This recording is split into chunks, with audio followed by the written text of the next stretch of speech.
Secretary of State John Kerry making it clear that the military option is not off the table, even as the U.S. and Russia sit down in Geneva to talk about how Syria will turn over the chemical weapons it now admits it has.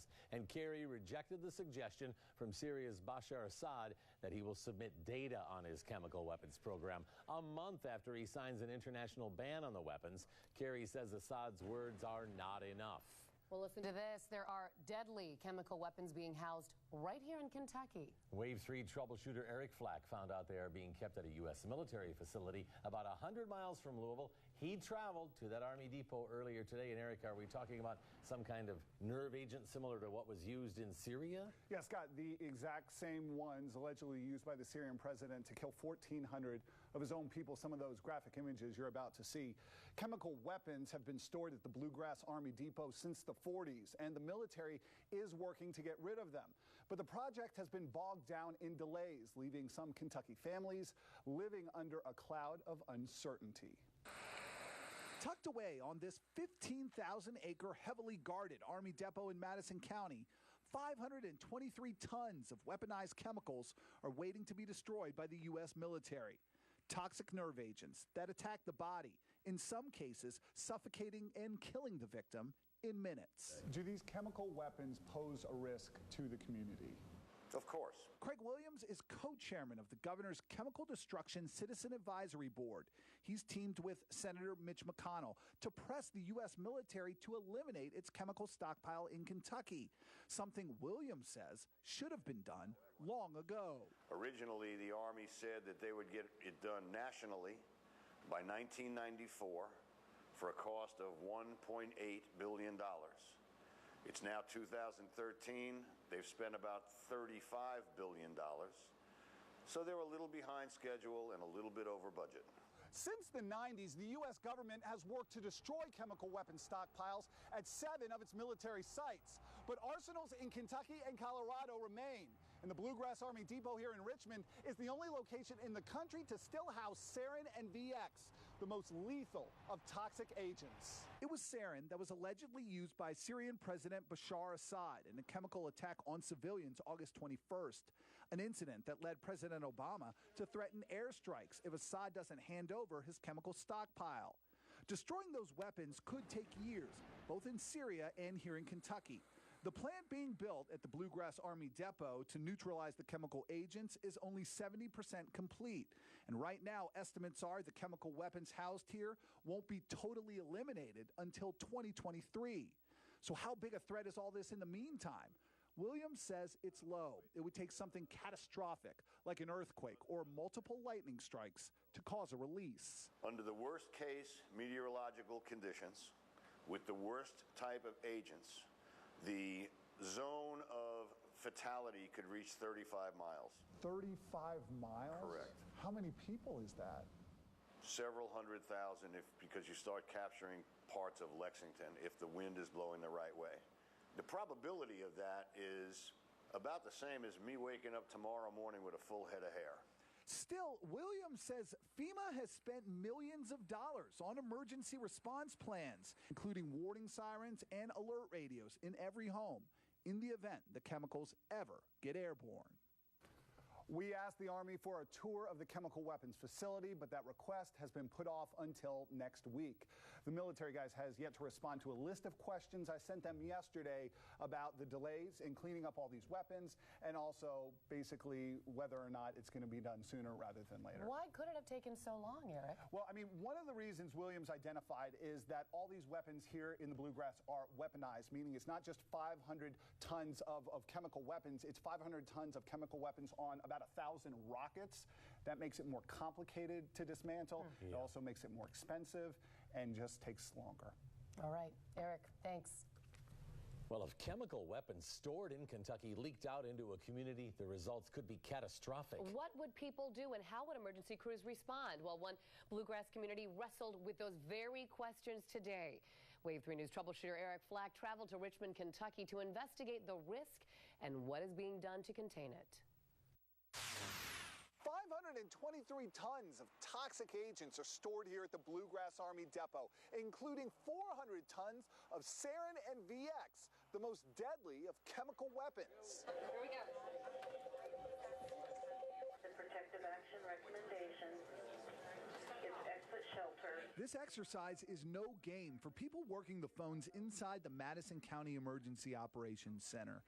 They're simulating what would happen if a forklift accident led to the release of sarin at the depot.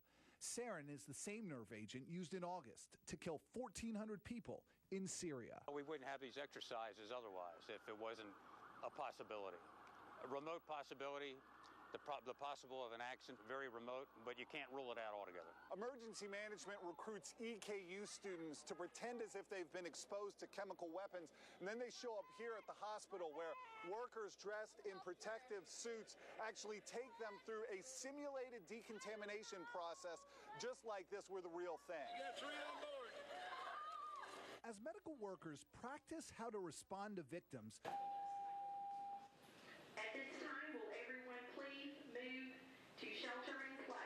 nearby Clark Morris Middle School drills how to shelter in place, not letting anyone in or out, just as they would if the sarin had actually gone airborne. I wish we didn't have it, but, our location of the school, we're going to do whatever we have to do to keep our kids safe.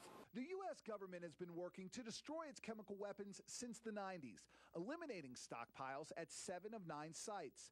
But the Army says safety objections by community groups over the incineration process originally used by the military to destroy chemical weapons led to the projects in Colorado and Kentucky coming under congressional control.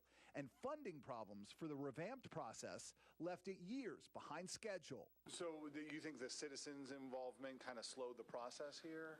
I don't know that slow's a right word. I think it's a prime example of our democratic government at work. One of those citizen groups claims it was the Army that caused the delays by pushing forward with an unsafe disposal process. And the current system, which separates the explosives from the chemicals themselves, is the only way to ensure toxic residue doesn't seep into the air. The plant being built here to destroy all the chemical weapons won't be complete for another couple years, and the stockpile not totally eradicated for another decade, meaning the people of this community will be living with this threat for years to come. In Richmond, Kentucky, Eric Flack, Wave 3 News. And the price tag for the U.S. chemical weapons destruction program is estimated at more than $35 billion. Inside Kentucky's high-tech, multi-billion-dollar chemical weapons destruction plant, the Wave 3 troubleshooter department first told you back in September. The military is storing deadly sarin and VX nerve gas about 100 miles from Louisville in Madison County. Troubleshooter Eric Flack spent months working to get into that restricted facility, and tonight he has the exclusive access, and so do you. This is a critically dangerous and important and sensitive thing you're doing, right? It is. I mean, this is the last of the chemical weapons destruction in the United States. And an enormous challenge for the U.S. Department of Defense. Construction is almost 3/4 finished on this $2 billion, 340,000 square foot chemical weapon destruction plant at the Bluegrass Army Depot in Richmond. It is home to 523 tons of sarin, VX, and mustard gas, about half as much as what Syria had when it almost drew the U.S. into military action by allegedly using chemical weapons on its own people. The toxic agents in Kentucky are sitting on more than 100,000 rockets and artillery projectiles housed in underground igloos adjacent to the plant. This is Department of Defense animation of what those igloos look like. We weren't allowed to photograph the actual chemical weapons due to security concerns. I mean, this is important. And we got an exclusive behind-the-scenes look at where the project stands today. Once it's up and running, the chemical weapon warheads will be cut away from the rockets using what's known quite simply as a rocket cutter. These sensors are critical.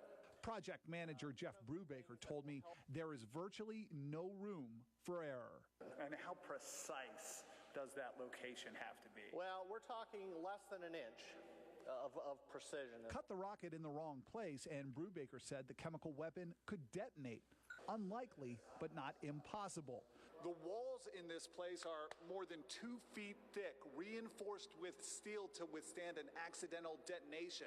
Some of the doors, they're just gigantic. This one is twice as tall as me and weighs 20,000 pounds. weapons. Once the warhead is successfully separated from the rocket, it travels on a conveyor belt to a different part of the plant, where the nerve gas is removed. At times, the process sounds like it's right out of a science fiction movie. The warhead, which has been drained of its chemical agent, is cut up into pieces and then picked up by this robot, which then deposits it into an airlock to be destroyed. The sarin and VX are then stored in tanks and broken down in reactors. Is it likely that some of the residual chemical weapon is kind of released into the room? There is some low-level agent. Brubaker said there won't be anyone in the room when the chemical weapons are being dismantled by the machines. And ventilation systems inside and outside the plant will constantly scrub the air to ensure workers and neighbors are never exposed and won't be peacetime victims of an arms race the military is trying to end. Eric Flack, Wave 3 News. The United States signed the International Chemical Weapons Treaty in 1997 and has been working to destroy its stockpiles ever since. The military estimates Kentucky's chemical weapons will be eliminated around 2023.